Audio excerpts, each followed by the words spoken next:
此刻您看到在我身旁是腾势汽车带来的双门4座敞篷跑车腾势 Z。是的，朋友们，它终于来了。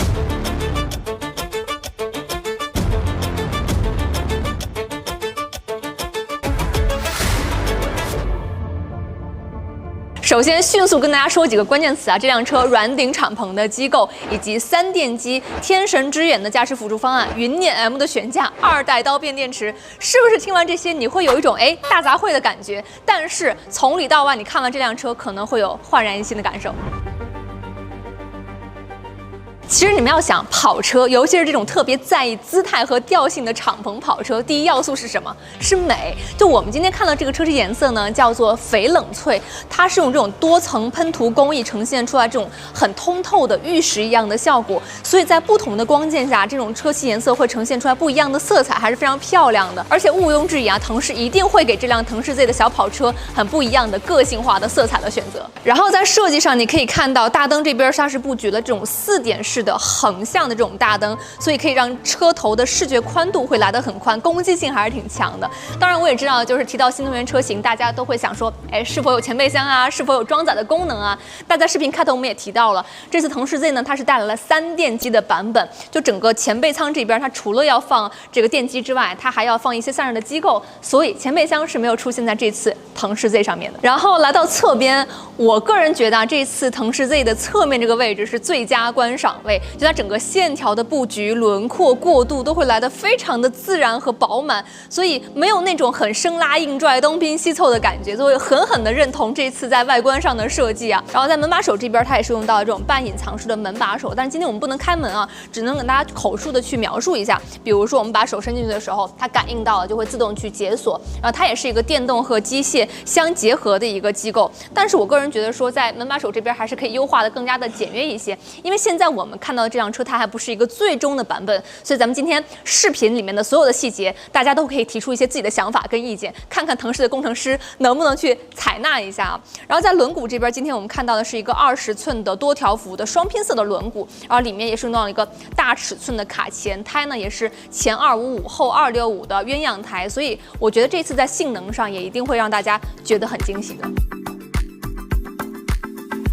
那么来到车尾呢，其实我研究了半天这个尾灯，它挺像是那个女生戴的项链，然后中间这个车标就很像是一个蓝色的吊坠，还是挺简洁、挺优雅的。另外从尾部这边看过去，你可以看到非常漂亮的2个驼峰，它上面也是用到了这种碳纤维的面板，整个很简约的感觉，我觉得视觉效果上还是挺享受的。但是今天比较可惜的是，我们不能开后备箱啊。但是大家也可以预想到的是，给大家打个预防针啊，它是一个软顶敞篷，它需要有收纳的这个机构，所以一定会侵入一部分的后备箱的空间。所以这个后备箱的装载能力，大家还是不能抱以太大的期望的。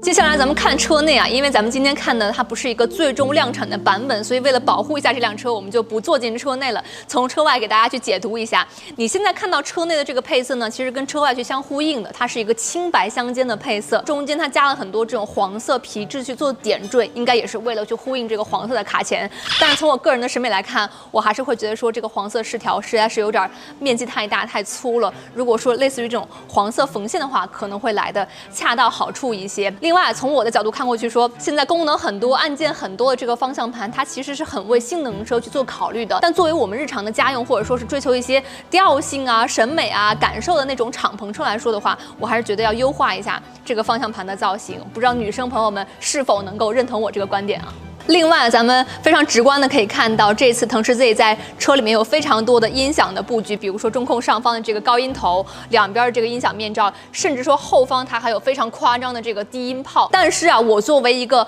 燃油的软顶敞篷跑车的车主，我其实很少是用我自己的车去听音乐的，因为毕竟我那个软顶敞篷的隔音不会很好，然后燃油车又会比较吵。那来到了这个新能源时代之后，可能又有好的静谧性，然后又不会那么吵，可能大家就会更加的去享受音乐了。所以这一点，我想听听大家的意见。你们觉得，如果你们买了新能源的跑车之后，是否真的很在意音响呢？而且你可以看到，它现在是一个2门4座的布局。那也因为它没有前备箱，包括说后备箱的空间不会来得很夸张的话，所以日常可能后面2座位就是放你平时御用的一些东西。而且你现在看到后面这2个座位旁边的这2个插孔，它其实是手动挡风板的插孔。如果说你平时担心出去开敞篷头发会吹得很乱的话，那挡风板就可以很好的去解决这个问题。另外呢，就是今天看到中控的这块屏幕，我还是要给腾势 Z 的这个内饰设计师提一点小小的意见。就虽然说到了这个新能源时代，大家都在去追求大屏啊、立屏啊什么的，但是我觉得要放在这辆很追求姿态和调性的小跑车的车内，